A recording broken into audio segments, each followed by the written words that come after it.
अशी मागणी आहे. आता ते महापुरुषांचे जे अपमान होतात ते पाहतील आता काय ते करायचं सरकार बघेल. माणिकराव कोकाटेंच्या संदर्भात अजून राजीनामा होत नाही म्हणून वरच्या सभागृहात गोंधळ झाला.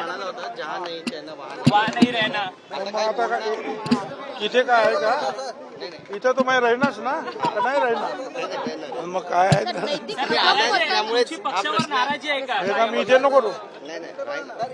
पण आता नाराजी सगळी दूर झाली आहे का तुमची असा प्रश्न आहे.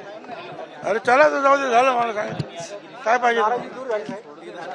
साहेब, एकंदरीत नैतिक अधःपतन सिद्ध झाल्याशिवाय अशा प्रकारची राजीनाम्याची मागणी निर्णय होऊ शकत नाही असं म्हणतात. आता असं आहे ना की काय नैतिक आणि काय अनैतिक आहे ते मुख्यमंत्री उपमुख्यमंत्री आणि जे आहेत कारभारी आहे ते ठरवतील. मी त्याच्यावर काय बोलू शकतो. नैतिकतेची व्याख्या फक्त मुख्यमंत्री उपमुख्यमंत्री ठरवू शकतात.